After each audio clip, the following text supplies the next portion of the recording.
Como vão, amigos? Raverim, como hoje, segunda-feira, véspera de Pessa, tá? Então, tanto a partir de hoje à noite, a partir das 17h26, quando inicia, né, o novo dia, no caso, a terça-feira, no iniciar da noite, e terça e quarta são em Yom Tov, são dias festivos, né? São como se fosse um Shabat. Então eu não posso e nem devo fazer gravações, tanto terça nem quarta-feira até o pôr do sol, tá? Como se fosse Shabat. Então eu vou ter que trazer aqui a terceira e a quarta parte da porção de Aharé, tá? Então vamos fazer assim. Eu vou dividir em duas partes esse vídeo, tá bom? Eu faço a primeira da primeira parte, já faço a segunda, a gente já fazemos a terceira e a quarta parte da porção de Aharé, que é a porção dessa semana, por causa da festividade de Pessa, tá bom? Então, sem mais delongas, eu já coloquei o vídeo aí, tá, da segunda porção. Terminamos ali justamente falando sobre a questão do Ketoret, né, que era aquele incenso que era queimado ali, o porquê que Aharon ele queimava dentro do Santos, tá? Só você acompanhar na playlist. Agora vamos fazer aqui então a terceira leitura da nossa porção de Aharé, tá? Que diz assim, Vete relev hadat iketir ha-misbeah, tá? Então, o que quer dizer assim a tradução? As gorduras das oferendas de pecado, ele queimará sobre Ramisbeia, sobre o altar, tá? Vamos lá. Então, nós havíamos terminado no versículo anterior, que era a oferenda da queimada, né? Do povo, espiando pelo povo ali, certo? Agora nós adentramos aqui justamente também que ele vai começar a comentar como que eram feitas certas partes desse corbão, até a chegar a questão do cabrito aqui, tá bom? Vamos lá. Então, aquele que envia o cabrito para Azazel lavará sua roupa e banhará seu corpo na água, e depois poderá entrar no acampamento. Então, aquela pessoa, né, que nós havíamos lido lá, que era a pessoa designada que levaria, no caso ali, o cabrito, né, para Azazel, que era aquele penhasco, de lá ele né, caía, ele era morto ali. Então, essa pessoa, a Torá diz que ela tinha que voltar e tinha que o quê? Lavar-se. Não só ele, como a roupa, banhar todo o corpo dele também na água, para depois ele poder adentrar o acampamento, tá? Isso aqui é uma lei de Huká, tá? Aquela lei que eu falo para vocês de Hukins, que são, que elas não têm uma lógica para nós compreendermos. Somente Deus sabe, porque na verdade esse cabrito que ele ia, né? Ali pro penhasco, ele estava levando sobre si os pecados do povo de Israel. Então, por que que aquele que conduzia ele só se tornava impuro, né? Então, tem essa questão aqui, ele tinha que voltar, lavar sua roupa e banhar-se, tá? Tudo isso é fora do acampamento, eu não poderia nem deitar no acampamento é, sobre essa influência de pureza, tá?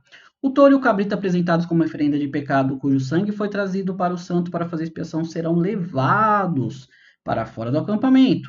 Ali sua pele, carne e vísceras serão queimadas no fogo.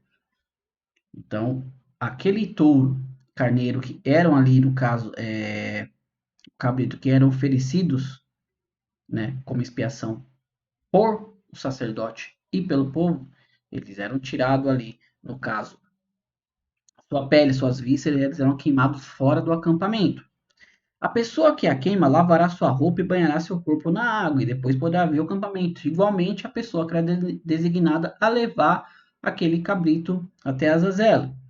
Este será um estatuto eterno para vocês, né? Como diz aqui o próprio hebraico, né? Que é eterno, tá? Olam, Lehukat Olam, é uma lei, é aquela lei que a gente fala. Você vai ver que na Torá ela fala Mishpatins, Hukat, e temos a Torá, tá? Que são 3 tipos de você falar da lei de Deus. E justamente quando a Torá fala aqui, Lehin lehukat olam barrodesh, ou seja, é uma lei eterna, santa para vocês, tá?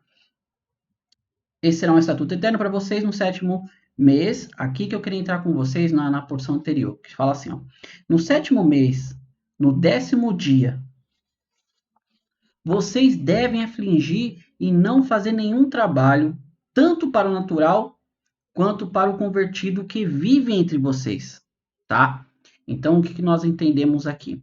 Justamente isso, que é uma lei eterna, tá? Era uma lei eterna aqui que as pessoas no dia 10 deste mês, que era o mês de Tisrei, eles não poderiam, tá, fazer nada.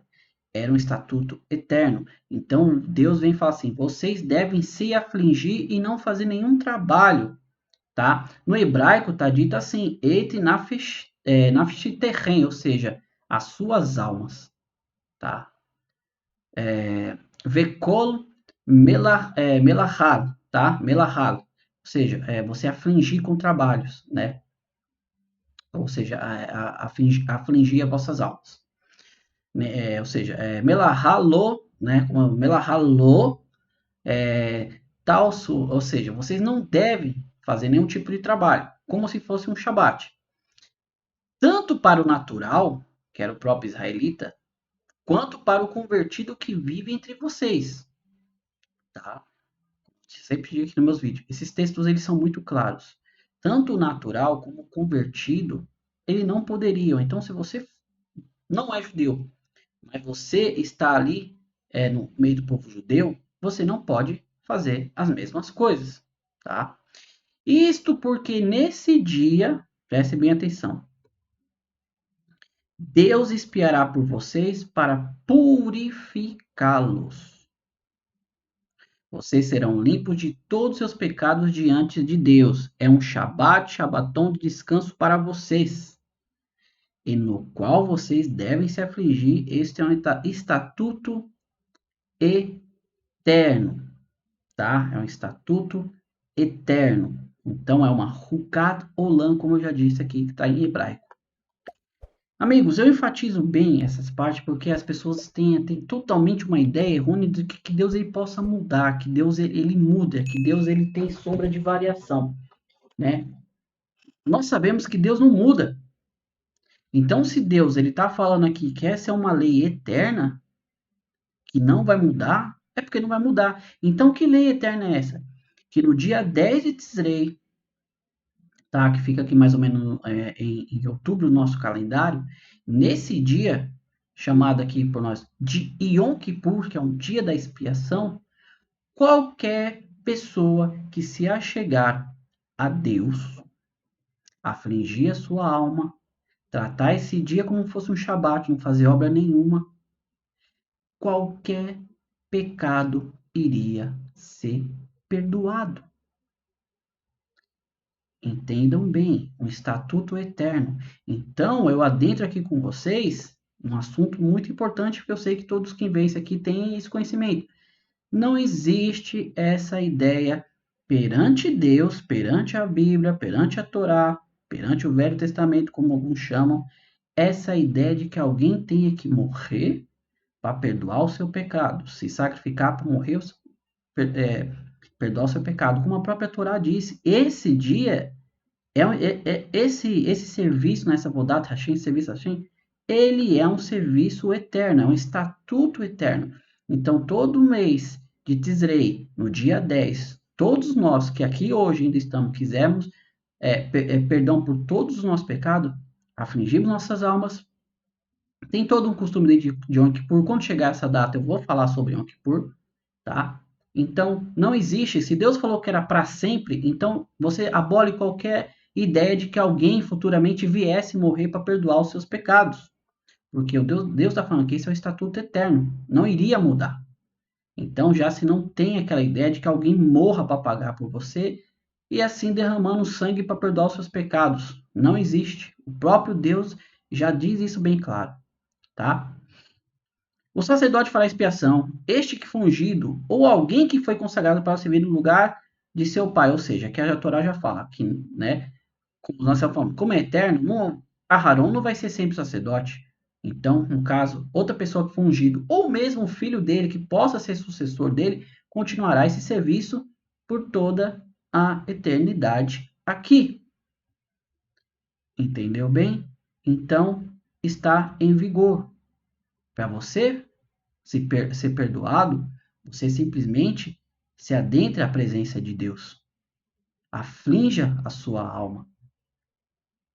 Deus perdoará qualquer tipo de pecado, tá? Nós vamos voltar nesse assunto aqui, que eu tenho um assunto para tratar aqui sobre uns pontos de vista, tá? Mas nós já voltamos aqui. Então, essa pessoa, né, que sucederá ao sacerdote, ele vestirá as vestes de linho branco, as vestes sagradas, ele fará expiação do templo sagrado, da tenda da reunião, e sobre o altar ele espiará.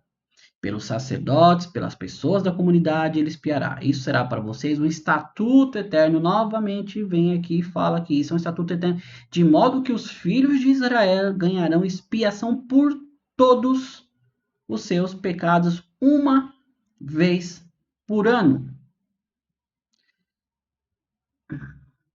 Está bem claro o que o texto está dizendo? Aqui nós terminamos a terceira parte da nossa porção.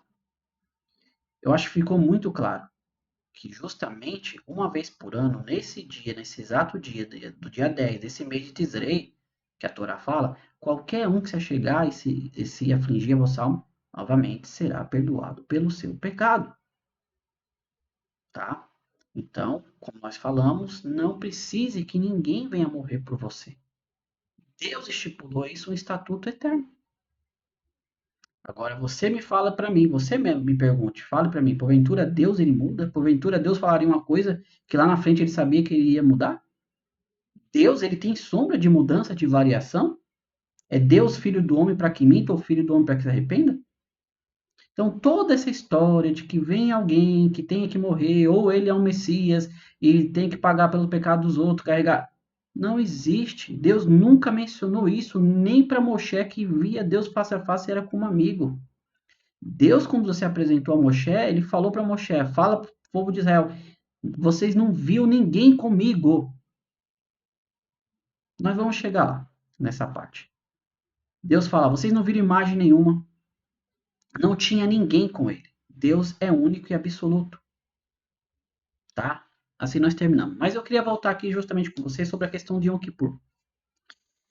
Existe aqui numa discussão no Talmud, tá?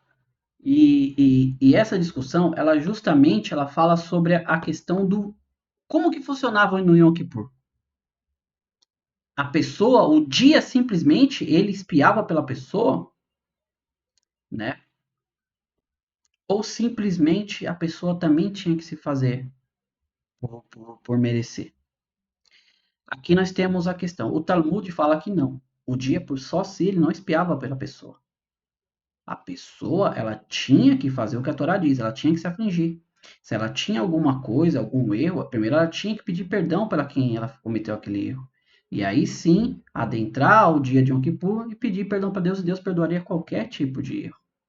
Já Rambam fala que não, que o poder do Yom Kippur, por si só, do dia, ele perdoava qualquer, né, pecado, que não havia necessidade da pessoa, né, no caso ali, então, ter que pedir perdão, que a questão do Yom Kippur seria o próprio dia de Yom Kippur, e ele usa como base o versículo que fala que realmente Deus espiará por vocês, tá? Mas Deus espiará por vocês a partir do momento que ele diz, né, no versículo anterior, que nós devemos nos afligir perante ele, né? Então fica aquela questão. O Talmud diz que você tem que fazer a sua parte também, tá? Aqui é só um comentário que eu fiz aqui com vocês. Amigos, tá? Então essa é a terceira parte daqui do a Paraxá de Aharé da Shavua, da semana, tá? Mais uma vez eu quero agradecer você que esteve aqui comigo para ver esse vídeo, tá? É novo no canal, chegou até aqui, se inscreva, deixa um like, compartilhe esse conteúdo se ele é relevante para você, tá?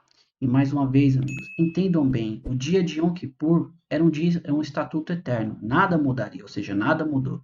Esse mesmo dia, perante Deus, ele, pense bem, Deus estipulou perante ele um dia, o Criador de todas as coisas. O Criador dos dias estipulou um dia perante ele, que esse dia ele expiaria pelas nossas transgressões, pelos nossos pecados. Tá bom? Então, amigos, fiquem com Deus. Mais uma vez, um Todarabá, muito obrigado. Bekol Tov, tudo de bom. E nos vemos no próximo vídeo, na quarta parte da porção de Aharei. Depois, tá? Nos vemos até lá. Lehitraot. Tchau, tchau.